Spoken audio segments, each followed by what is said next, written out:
The year was 1286 BCE, approximately.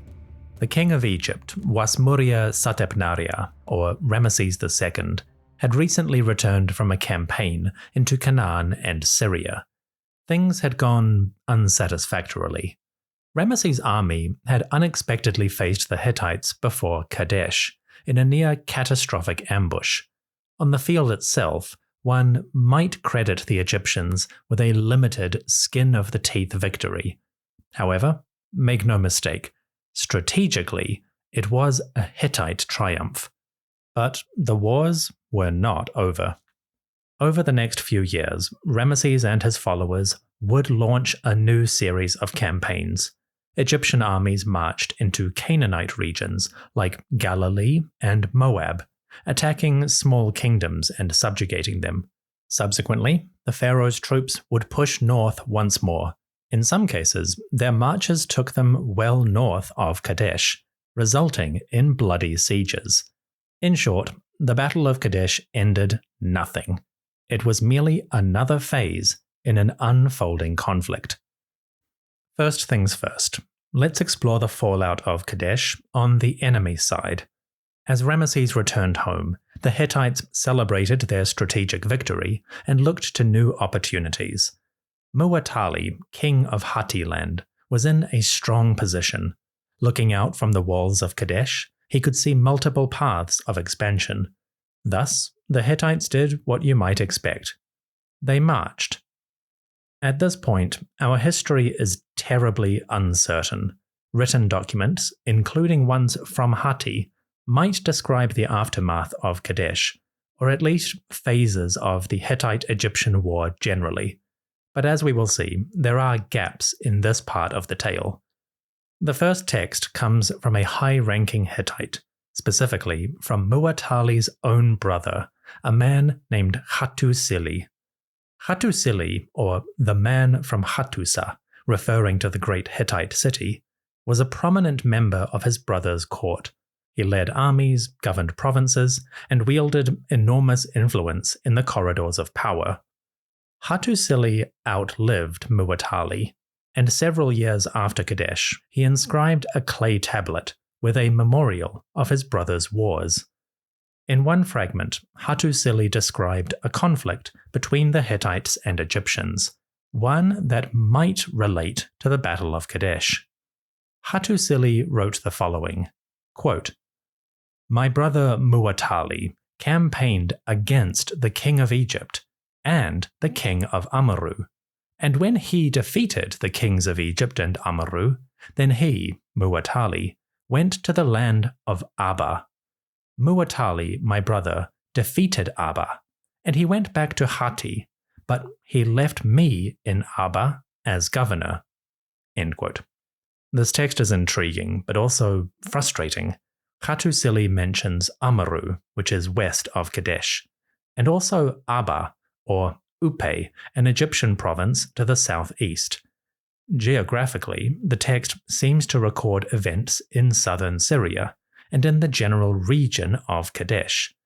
So it's easy to assume that this document describes events around or after that battle.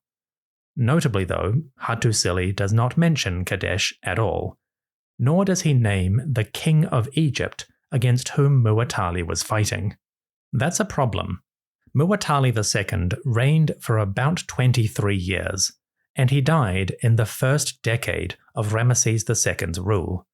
Working backwards, that means that Muwattalli's 23 years overlap with the early reign of Ramesses II, the entire reign of his father, Seti I, the reign of his grandfather, Ramesses I, and also the later years of Horemheb. What's worse, we know that most of those kings led or sent armies into Canaan and Syria. So when Hattusili writes that Muwattalli fought against a king of Egypt, there are several Egyptians who could fit the chronology. With those gaps in mind, it's really unclear if Hattusili was describing the aftermath of Kadesh or another, earlier campaign. The fact that he doesn't mention the great city by name makes it hard to rely on this account for the post-Kadesh situation. In fact, If this were the only surviving text, scholars would be largely in the dark about the immediate Kadesh aftermath. Fortunately, there is another source that might reinforce Hattusili's account. This next record is slightly more reliable, at least for the geopolitical situation. It concerns that land of Amurru. Amurru, on the western coast of Syria, had been a problem for the Hittites and the Egyptians. To put it bluntly, the rulers of this land were kind of rogues. They raided their neighbors, seized territory, and took hostages, generally making trouble in the neighborhood. When the imperial powers, Hatti or Egypt or Mitanni before them, stamped their authority on this region, the Amorites would bow to the current conqueror and then go right back to their mischief. When the next overlord turned up, they would switch sides, and the whole rotten business would continue. At the time of Kadesh, Amurru was temporarily in the Egyptian camp. Ramesses' father, Seti I, had reconquered the area early in his reign. Subsequently, Ramesses himself had used Amurru as a launch pad for his attack on Kadesh. He sent one of his armies through this region to surprise his foes. So, for the first 5 years of Ramesses' reign, Amurru had been a loyal part of the Egyptian sphere. But now, Pharaoh was in retreat, so what would happen to Amurru? The answer comes not from the annals of war, but the records of peace. Decades after Kadesh, a king of Hatti named Tudkhaliya made a treaty with the ruler of Amurru. In this treaty, Tudkhaliya referenced historical events, and he reminded his new vassal of their checkered past when it came to matters of loyalty. Describing relations between Hatti and Amurru, Tudkhaliya said the following, quote, "When Muwattalli, my uncle, became king, the people of Amurru broke faith with him, and they said to him, 'From free individuals we have become vassals, but now we are your vassals no longer.' And they entered into the following of the king of Egypt. Thereupon Muwattalli and the king of Egypt did battle with each other over the people of Amurru. Muwattalli defeated the king of Egypt and destroyed the land of Amurru with his weapons, and he subjugated it." End quote. Once again, we have the same issues. Tudkhaliya mentions a battle between Egypt and Hatti, but he does not say where that battle took place, nor the identity of the Egyptian king. Hypothetically, this fight for Amurru's soul could have occurred any time in Muwattalli's 23-year reign. Fortunately, a second treaty between Hatti and Amurru also describes the political history of this era. It's kind of complicated, lots of names, but to make a long story short, this second treaty seems to agree with the first, and the two paint a consistent picture. They suggest that Amurru had broken faith with Hatti and joined together with Egypt. That was probably the subjugation of Hatti in the time of Seti I. Subsequently, the Amorites and the Egyptians fought a battle against Muwattalli. Supposedly, Muwattalli won that conflict, and he then invaded Amurru, deposed its ruler, and took him hostage. But then, according to that second treaty, this lord of Amurru, who was taken prisoner, actually returned to power and regained his throne after Muwattalli had died. In other words, the career of this rogue vassal lines up quite nicely with the final years of Muwattalli, and they describe a great conflict between the Egyptians and the Hittites. Chronologically, these events seem to match the aftermath of Kadesh. The treaty texts provide important context to suggest that Hattusili's account of a Hittite invasion in Amurru following a battle with Egypt is broadly reliable. Putting all of that together, we might have the following sequence of events. Muwattalli fought the king of Egypt, probably the Battle of Kadesh. He blunted the Egyptian campaign and compelled them to withdraw. Subsequently, the Hittite armies moved east into Upe, and west into Amurru. They subjugated both areas. Muwattalli took the Lord of Amurru as a hostage, and he appointed his brother Hattusili as governor in the province of Upe. Thus, having achieved 3 victories in a row, Muwattalli could wash his hands and return home. If that is accurate, it paints a dark picture of the 12 to 24 months after Kadesh. Strategically, the Egyptians were on the back foot. Kadesh remained out of reach, Upe had fallen, and Amurru was under new/old management. It seems that in the aftermath of Kadesh, the Hittites conquered Syria. We don't have any written record for how Ramesses reacted to this news, but you can imagine the pharaoh was not happy. While the king spent at least 1 year back in the Nile Valley, recuperating his forces and dealing with domestic concerns, eventually he would return to the battlefield.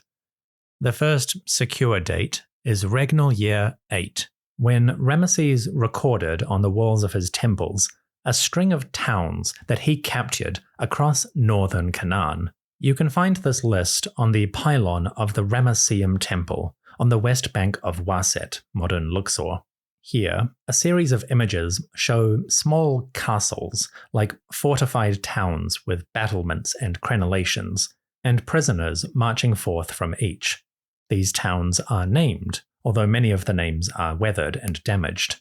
They seem to include a cluster of places near the Sea of Galilee, in what is now northeastern Israel. At the time, these communities were close to that province of Upe, which the Hittites had recently invaded.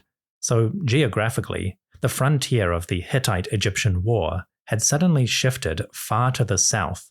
The Egyptians probably still held the coastline, but the Hittites were making inroads from the east. The list of towns that Ramesses conquered seems to concentrate along that border zone. Again, the lists are fragmentary, but they include places like Ain Nam, Karpuna, and Marom, all of which seem to be in the Galilee region. There was also Kana, somewhere near to Tyre. And there's at least one town whose name seems to be something Shalem, which some scholars have interpreted to be Yerushalima or Jerusalem, but others, like Kenneth Kitchen, say that Jerusalem is too far south compared to the other towns that Ramesses is mentioning, and that the spelling of this Shalim town is inconsistent with other records for Jerusalem itself, so it's uncertain at best. What we can say, based on Ramesses' art, is that the Hittites seem to have made inroads, either military or diplomatic, into northern and eastern Canaan. Perhaps following up his strategic victory, Muwattalli sent out diplomats and envoys to say to local Canaanite rulers, "Hey, did you hear about my victory at Kadesh? The Egyptian pharaoh isn't looking so hot right now. What say you join with us?" I'm speculating there, but as we'll see in a moment, there is some evidence that Muwattalli sent out envoys to make new Canaanite friends. Unfortunately, this list of Canaanite towns only appears at one temple, and the list is badly damaged and weathered. Scholars do their best to reconstruct a geography of this phase, but things are terribly uncertain. With that in mind, here's how events might have transpired. In regnal year 8, Ramesses led or dispatched armies into northern and eastern Canaan. The Hittites, apparently, had been making inroads into this region, perhaps dispatching envoys to encourage local rulers to join with them. As a result, Pharaoh's troops stamped through the area around the Sea of Galilee. They captured towns, took hostages, and generally reasserted Ramesses' authority. The record, while fragmentary, does come from Ramesses himself, and it suggests that in the aftermath of Kadesh, the pharaoh's imperial authority was temporarily vulnerable. Subsequently, we get a rather intriguing record. Around the same time as the Year 8 campaign, but possibly not in the same year, the king dispatched another army into Canaan. This one went further east, marching through Sinai and southern Canaan, past the Dead Sea, and entering a region that we know as Moab. Moab, or Mwibw in the Egyptian texts, is famous for its part in the biblical tale of Exodus. According to the Hebrew Bible, Deuteronomy 23:4, the people of Moab, along with nearby Ammon, did not offer hospitality to the wandering Hebrews. The biblical reference states, quote, "They, the Moabites, did not meet you with bread and water when you came forth out of Egypt." Additionally, the Moabites allegedly hired a prophet or wise man to curse and scare away the Hebrews. Whether you take that biblical story as myth or gospel, so to speak, is up to you, but I include it here for completeness. Ramesses shows Moab on the walls of Luxor Temple. It's not a battle, more of a triumph. Again, we get a cluster of small, fortified towns that disgorge prisoners under the pharaoh's watchful eye. These captives come forth bound and tied, and royal sons lead them forward. The eldest prince, Amurru, presents a Moabite ruler before the king. Ramesses speaks to his son, commanding him to relay messages to this foreigner. The hieroglyphs report how, quote, "The king speaks to the hereditary noble and eldest son of the king, Amurru. Pharaoh says, 'Speak with this foreign chief, let him perceive his misdeed.'"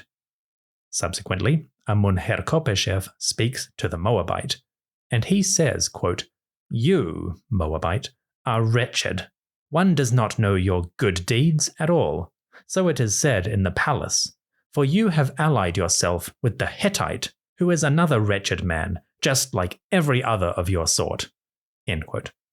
Interesting. If we take this allegation at face value, it does sound like Muwattalli had begun making overtures to Canaanite rulers. Perhaps he was trying to build a coalition against Ramesses, or maybe he simply wanted to follow up his strategic victory by acquiring new tributaries and vassals.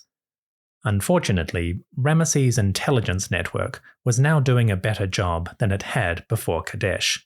The pharaoh learned of these overtures, and his army invaded Moab. Notably, Ramesses did not lead the campaign to Moab in person. The hieroglyph texts reference the victory as won by, quote, "Pa chepesh tener en peraya," or the mighty arm or sword of Pharaoh. Based on other New Kingdom texts, this phrase is probably a euphemism for an army which is led on the king's behalf rather than in person. We've actually heard it previously when an official named Ashahebsed left a stela at Abu Simbel, describing how he had led the mighty arm or sword of Pharaoh south into Nubia on behalf of the king.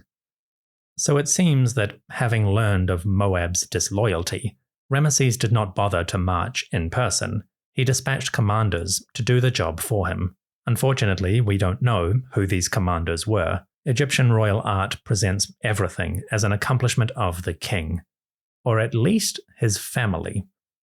The images at Luxor Temple show the Moabite princes brought forth as captives by two of Ramesses' sons, and one of these is the king's eldest son, Amurru. Depending on when the Moabite campaign happened, maybe around year 7, but possibly later, the eldest son, Amurru, was probably 12 years old at least, possibly a couple years older. He might not have been old enough to lead an army personally, but he was certainly capable of going with them as a kind of figurehead for the royal expedition, even if generals were actually organizing things. The Prince Amurru might have been the nominal leader of this invasion of Moab.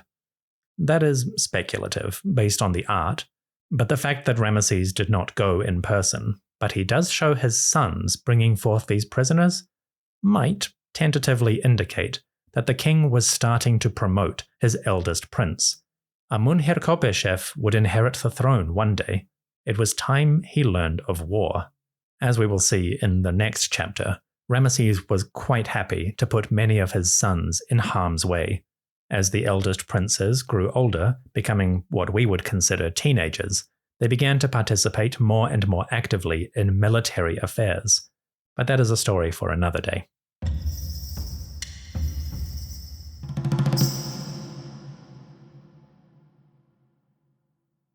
The aftermath of Kadesh was not great for Ramesses.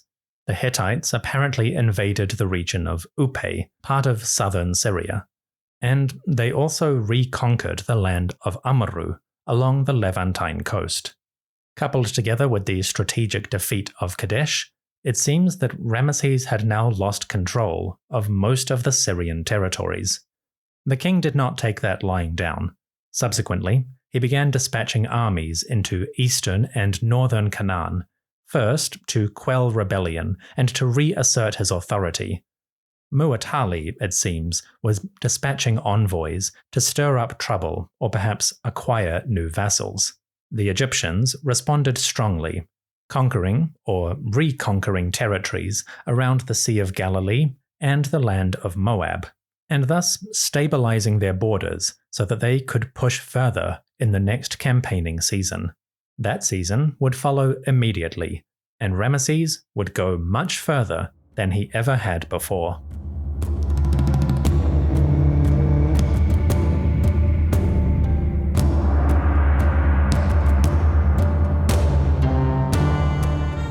Thank you for listening to the History of Egypt podcast. Next time, Ramesses leads his army, including his sons, into battle in Syria, and the king himself will fight before the walls of Hittite cities. In some cases, Ramesses will be in the fray, directing troops in person.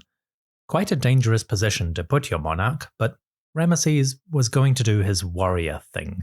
That is the next episode. Before I go, I'd like to thank everyone who supports the show, either directly on Patreon or simply by sharing with a friend or leaving a review on your podcast app of choice. I must give a special shout out to the priests, my top-tier subscribers on patreon.com. These fine folks are far too generous, and I am in their debt. Special thanks to Nadine, Terry, Veronica, Daniel, Eric, Ashley, James B., Yola, TJ, Mycost, Jean, Jeffrey, Andy and Chelsea, Linda, Carlos, Erin, Erjan, Chris, Kate, James M., Setnacht, Suyon, Dan, Siyen, and Karen. Folks, you are all most kind. May your followers and vassals, whomever they may be, remain loyal and friendly to you. And if for some reason you find yourself deposed from your throne, may you regain it swiftly, like the ruler of Amurru. To everyone listening, thank you for joining me. I'll see you soon.